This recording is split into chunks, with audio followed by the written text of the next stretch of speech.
I'm Stella Butler, I think. I'm Stella Butler. I'm University Librarian at the University of Leeds, and I glory in the title of Keeper of the Brotherton Collection. But in fact, Katie really is going to talk about the Brotherton Collection and what we do, and indeed our art collection, and how we use digital to engage audiences with that. I'm also chair of Research Libraries UK, which is the consortium of Russell Group Plus, I suppose we put it, libraries and the national libraries as well. And I'm really going to wear that library hat. I hope people will forgive me. I'm also going to use the most boring PowerPoint that ever existed, I'm afraid, but hopefully it will keep me on track because I am aware of time. So if it's okay, what I'd like to do, did find it quite difficult, and this is no criticism at all, but just cancel, Stella, sorry. Cancel, right, okay. I did find it quite difficult to respond to the critical review, and I suspect that that's partly because of this is really just to keep me on track. So what I want to talk about initially is just library issues more generally, but can I echo one of the things that I found difficult within the critical review was the separation between heritage and the digital. For librarians, and indeed increasingly for archivists as well, the digital is really becoming part of the heritage, is part and parcel. I mean, all I think about is different formats, to be perfectly honest. And we use digital, obviously, as a resource discovery tool, the pathway to the riches that I put it there. But that really echoes Katie's point that many of our audiences are engaging not just from the point of cultural enrichment, which I've mentioned there, but from the point of view of research, the production of new knowledge. And that really is one of my major focus, and the focus of my fellow university librarians, of how do we use this, what you've called heritage, these riches that are out there, these resources, how do we use those to understand the past better? And for some, of course, they're not interested. They're interested in a sense at access to that research, which is what we might call interpretation. And obviously, we use the digital to enable access as well. So for us, I've put up there. Libraries. I just mentioned that libraries are different to museums, and I put on the table my own personal credentials. I started life, I'm not a librarian, I started life as a museum curator. I am by training a historian of medicine, and I still dabble occasionally as a researcher. So I hope that I do bring a fairly broad perspective of these things. But libraries, and I can tell you that from both sides, are different to museums. We're a deliverer of information as well as preserving the historical artefact. And increasingly libraries are becoming entirely digital. And the digital is allowing or producing across our academic libraries a reduction in the uniqueness of our libraries, and indeed the heritage side of things is where the distinctiveness is coming, and I think that will become increasingly important. So in a sense, the work that you're doing is enormously important, in that I think our special collections, whether they be in physical format, whether they be artworks, whether they be digital archives, are what's going to distinguish us from UCL, from LSE, from wherever. So in fact, actually access to our digital heritage is incredibly important in terms of sense of place as well. So let me, and indeed, that distinctiveness deriving from the rare, I think, brings many libraries closer to museums. One of the one of the key strategic strands of RLUK has been the unique and distinctive collections, and one of the aims that we've been trying to do is to actually increase visibility of those unique and distinctive collections, and also to use them to enrich culture more generally.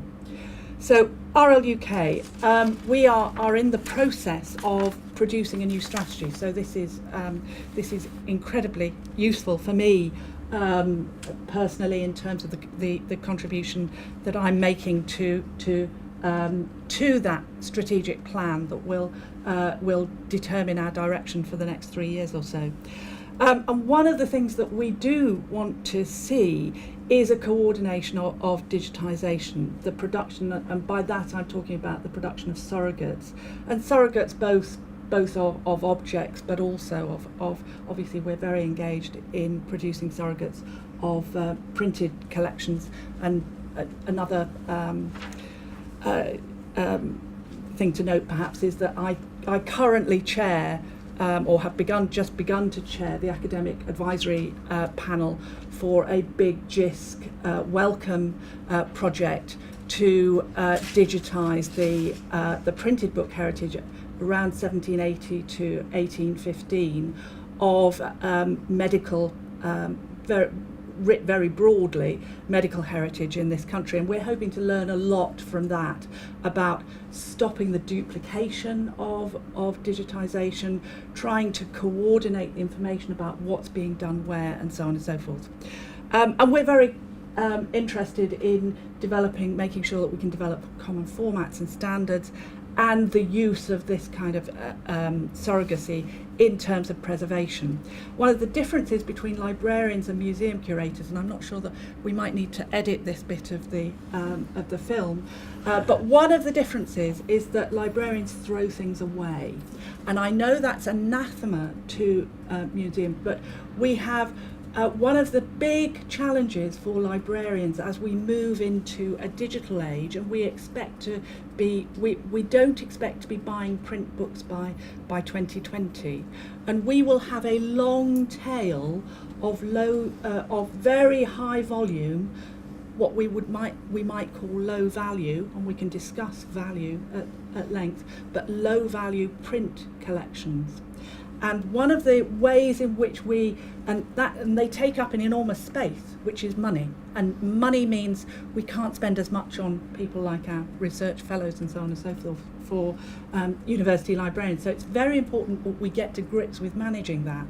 And one of the ways that certainly RLUK is thinking about managing that is managing above the collection. So managing on a national scale. And that would be a big digitisation programme, but then managing, getting rid of the duplication. And we've done a lot of that in serials already, and the challenge is moving on to monographs. And that I can go on about this forever, and I'm going to stop there. But that is one of the very interesting things. It's not just about preservation, but it's also about managing the resource as well. So let us move on to, so that's the kind of library context. Digital engagement. Well, we use the library catalogue, of course, we have for many years. That also allows us to work collaboratively, and librarians like nothing less than the actual record associated with a book, because that record in itself has enormous value, and we share those. And that's a big difference to the museum world. And we have our Born Digital collections, which I suspect Katie will talk a little bit about, and surrogacy. I've mentioned surrogacy from the point of view of managing those big print collections, but surrogacy also allows us to recreate the past for researchers as well. So we can bring together collections that have perhaps been dispersed. I was involved in a big AHRC Geniza collection. The Geniza is a storeroom in the old synagogue in Cairo.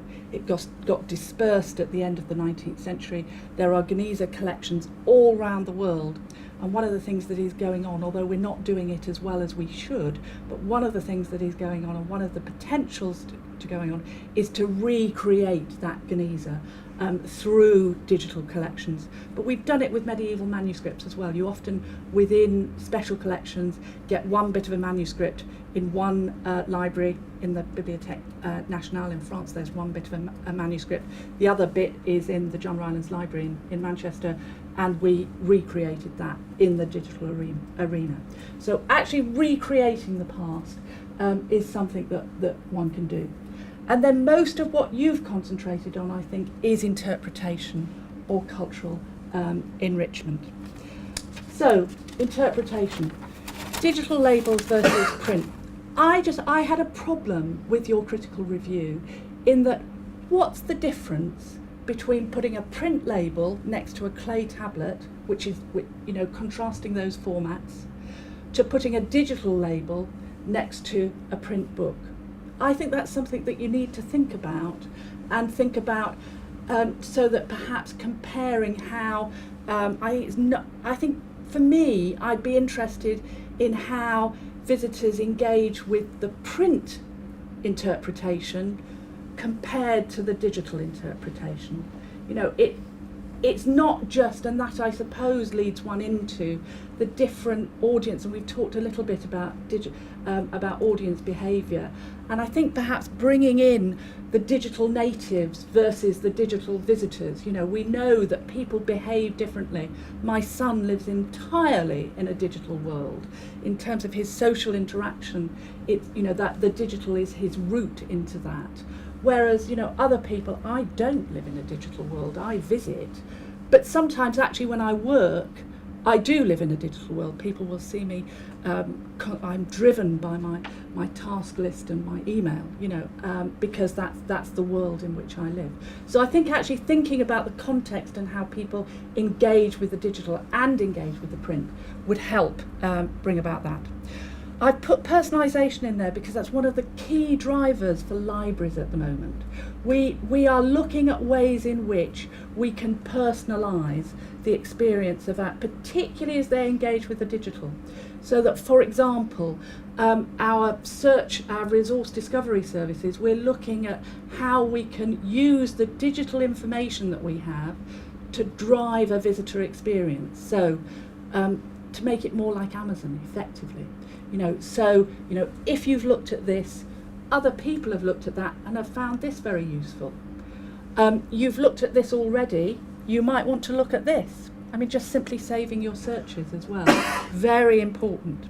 So personalisation and that drive it, using that digital to drive it.